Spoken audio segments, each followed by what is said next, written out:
नमस्कार, प्रदेश के समाचारों के साथ मैं श्वेता उपाध्याय और अब समाचार विस्तार से। राज्य सरकार अयोध्या, प्रयागराज, बेंगलुरु और दिल्ली में नए अतिथि गृह बनाएगी। मुख्यमंत्री योगी आदित्यनाथ ने कल राज्य संपत्ति विभाग के कामों की समीक्षा के दौरान इस बारे में जरूरी निर्देश दिए। उन्होंने कहा कि इन शहरों में नए गेस्ट हाउस बनाने के लिए जल्द से जल्द जमीन चिन्हित की जाए। उन्होंने कहा कि दिल्ली में यूपी भवन, यूपी सदन और इंद्रप्रस्थ अतिथि गृहों की उपलब्धता के बाद भी नए गेस्ट हाउस की जरूरत है। श्री योगी ने लखनऊ में निर्माणाधीन गोमती अति विशिष्ट अतिथि गृह का निर्माण कार्य जल्द पूरा कराने के निर्देश भी दिए। मुख्यमंत्री ने अतिथि गृहों में उच्च स्तरीय सेवाएं देने पर बल देते हुए कहा कि आउटसोर्सिंग के जरिए योग्य और हॉस्पिटैलिटी में दक्ष युवाओं को इन अतिथि गृहों में तैनात किया जाएगा। वाराणसी के ज्ञानवापी परिसर में आज 5वें दिन भारतीय पुरातत्व सर्वेक्षण ASI टीम ने मस्जिद के गुंबद सहित तहखाने और परिसर का वैज्ञानिक विधि और मशीनों के जरिए सर्वेक्षण किया। वादी पक्ष के अधिवक्ता सुधीर त्रिपाठी ने बताया कि यह सर्वे ज्ञानवापी परिसर के विभिन्न हिस्सों में हो रहा है और सर्वे के दौरान ASI टीम अपनी रिपोर्ट में उपलब्ध जानकारी लिख रही है। वादी और प्रतिवादी सर्वे में पूरा सहयोग कर रहे हैं। न्यायालय ने ASI टीम को सर्वे के लिए 4 हफ्ते का समय दिया है। राज्य के पूर्वांचल और मध्यांचल के जिलों में बारिश का सिलसिला जारी है। मौसम विभाग ने अगले 2 दिनों के दौरान राज्य के पूर्वी और उत्तरी भाग के तराई इलाकों में कहीं कहीं तेज बारिश होने का अनुमान जताया है। वहीं राज्य की कई नदियां उफान पर हैं। वाराणसी में गंगा का जलस्तर लगातार बढ़ रहा है। केंद्रीय जल आयोग के अनुसार नदी के जलस्तर में 4 सेंटीमीटर प्रति घंटे की रफ्तार से बढ़ोतरी हो रही है। हालांकि नदी का जलस्तर अभी खतरे के निशान से नीचे है। सावन के महीने में गंगा का जलस्तर बढ़ने से काशी विश्वनाथ धाम में दर्शन पूजन के लिए आने वाले श्रद्धालुओं को मुश्किलों का सामना करना पड़ रहा है। सुरक्षा की दृष्टि से गंगा घाटों पर जल पुलिस और NDRF के जवान लगातार गश्त कर रहे हैं। मिर्जापुर में गंगा के बढ़ते जलस्तर की वजह से कोन ब्लॉक में करीब 200 बीघे सब्जी की फसल डूब गई है। फसल डूबने की वजह से किसानों को कई लाख रुपए का नुकसान होने का अनुमान है। वहीं पीलीभीत जिले में शारदा नदी चंदिया हजारा गांव के पास कटान कर रही है। खेती योग्य जमीन में नदी का पानी भर जाने से किसानों की परेशानी बढ़ गई है। राज्य में अलग अलग दुर्घटनाओं में 6 लोगों की मौत हो गई और 1 व्यक्ति घायल हो गया है। बुलंदशहर जिले में कल देर रात एक सड़क दुर्घटना में 4 लोगों की मौके पर ही मौत हो गई, जबकि एक युवक गंभीर रूप से घायल हो गया। यह दुर्घटना डिबाई इलाके के दानपुर के पास उस समय हुई जब एक तेज रफ्तार वाहन ने एक कार को जोरदार टक्कर मार दी और कार खाई में जा गिरी। हादसे में जान गंवाने वाले कार सवार संभल जिले के रहने वाले थे। उधर सीतापुर जिले के रामपुर मथुरा क्षेत्र के भगवतीपुर गांव में मोबाइल चार्ज करते समय उतरे करंट से एक युवक और उसकी मां की मौत हो गई। मऊ जिले की घोसी विधानसभा सीट का उपचुनाव 5 सितंबर को कराया जाएगा। भारत निर्वाचन आयोग ने उपचुनाव के लिए कार्यक्रम जारी कर दिया है। कार्यक्रम के अनुसार 10 अगस्त को अधिसूचना जारी की जाएगी और उसी दिन नामांकन प्रक्रिया शुरू हो जाएगी।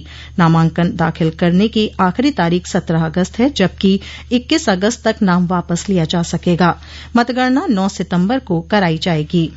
Association of private schools Uttar Pradesh ने स्कूलों को बचाने के लिए राज्य सरकार से स्कूल सुरक्षा बिल या इस संबंध में शासनादेश के जरिए दिशा निर्देश जारी करने की मांग की है। लखनऊ में आयोजित एक प्रेस वार्ता में एसोसिएशन के अध्यक्ष डॉक्टर अतुल कुमार ने कहा कि एक निजी स्कूल परिसर में छात्रा द्वारा आत्महत्या से सभी दुखी हैं, लेकिन इस बारे में बिना किसी सघन जांच के शिक्षक और प्रिंसिपल की गिरफ्तारी उचित नहीं है।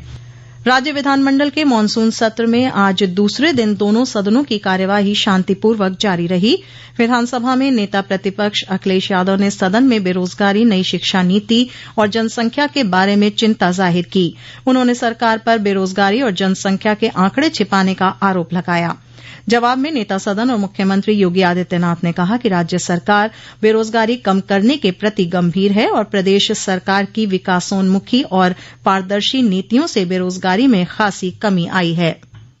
उत्तर प्रदेश का अनएम्प्लॉयमेंट रेट 2016-17 में 19% से अधिक था और आज के दिन पर यह 3 से 4 के बीच में है। ये दिखाता है रोजगार के अवसर सृजित हुए हैं, लोगों को पारदर्शी तरीके से नौकरियां मिल रही है। प्रदेश के इस परसेप्शन के कारण ही ग्लोबल इन्वेस्टर समिट में 36 लाख करोड़ रुपए के निवेश के प्रस्ताव प्राप्त हुए हैं, जो 1 करोड़ नए नौकरी और रोजगार का सृजन उत्तर प्रदेश के अंदर करेगी।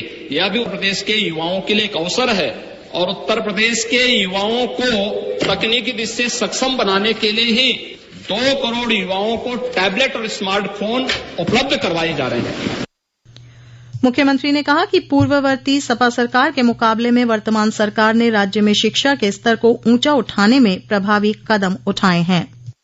राष्ट्रीय शिक्षा नीति 2020 लागू हो चुकी है और इसमें सामान्य पाठ्यक्रम के साथ साथ विभिन्न प्रकार के रोजगार परक पाठ्यक्रमों को भी पैरेलल उपलब्ध कराने के कार्यक्रम प्रारंभ हो चुके हैं और माध्यमिक शिक्षा के क्षेत्र में भी राज्य सरकार ने उस अभियान को आगे बढ़ाया है, जिसमें सामान्य पाठ्यक्रम को जारी रखते हुए पैरामेडिकल का, ड्रोन टेक्नोलॉजी का, डाटा एनालिसिस का, 3D प्रिंटिंग का या फिर इससे संबंधित वे सर्टिफिकेट कोर्सेज जो 3 महीने 6 महीने के होंगे, उनको माध्यमिक शिक्षा में अध्ययन करने वाले बच्चों को भी इस पाठ्यक्रम के साथ जोड़ने का एक प्रयास प्रारंभ हुआ है।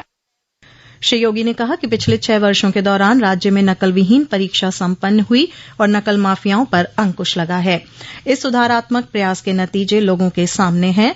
उन्होंने कहा कि जहां तक शिक्षकों की भर्ती का विषय है तो कोई भी मामला अदालत में लंबित नहीं है। महंगाई के मामले पर समाजवादी पार्टी के सदस्यों ने कैबिनेट मंत्री लक्ष्मी नारायण के जवाब से असंतुष्ट होकर सदन से वॉकआउट किया। उधर विधान परिषद में मुख्य विपक्षी समाजवादी पार्टी के सदस्यों ने सरकार पर किसान विरोधी नीतियां अपनाने और गलत आंकड़े पेश करने का आरोप लगाया और नारेबाजी करते हुए सदन से वॉकआउट किया। इस दौरान सपा सदस्यों ने मेरठ में हाई टेंशन लाइन की चपेट में आने से कांवड़ियों की मौत का मामला भी उठाया। सभापति कुंवर मानवेंद्र सिंह ने सरकार को इस घटना की निष्पक्ष जांच कराने का आदेश दिया। सदन में राज्य के माध्यमिक गैर सरकारी सहायता प्राप्त डिग्री कॉलेजों से संबंधित शिक्षकों की समस्याओं का मामला ध्रुव कुमार त्रिपाठी, राज बहादुर चंदेल और डॉक्टर आकाश अग्रवाल द्वारा उठाया गया। सभापति ने शिक्षकों की समस्याओं का सर्वमान्य समाधान तलाश करने के लिए सरकार को कमेटी बनाने के साथ साथ मंत्रियों और स्नातक तथा शिक्षक क्षेत्र से चुनकर आए विधायकों के साथ बैठक करने को कहा। राज्यपाल आनंदीबेन पटेल ने कहा है कि भारत को विकसित राष्ट्र बनाने के लिए छात्र छात्राओं को शिक्षा और संस्कार देना जरूरी है। श्रीमती पटेल आज लखनऊ में सरस्वती विद्या मंदिर इंटर कॉलेज में बनाए गए आर्यभट्ट संगणक प्रयोगशाला का लोकार्पण करने के बाद लोगों को संबोधित कर रही थीं। उन्होंने नई शिक्षा नीति का जिक्र करते हुए कहा कि नई शिक्षा नीति के अनुसार बच्चों को शिक्षित करने के लिए अध्यापकों का प्रशिक्षण, पाठ्यक्रम और पुस्तकें तैयार की जानी चाहिए। राज्यपाल ने मातृभाषा में शिक्षा दिए जाने पर जोर दिया और कहा कि कक्षा 1 से 5 तक के छात्रों को उनकी मातृभाषा में शिक्षा दी जानी चाहिए ताकि वे बुनियादी शिक्षा के पाठ्यक्रम को अच्छी तरह समझ सकें। राज्यपाल ने विद्यार्थियों से कहा कि वह जल और पर्यावरण संरक्षण में सहयोग करें। उन्होंने महिलाओं में सर्वाइकल कैंसर की समस्या पर चिंता जाहिर करते हुए कहा कि महिलाओं को 30 साल की उम्र के बाद हर छमाही इसकी जांच करवानी चाहिए।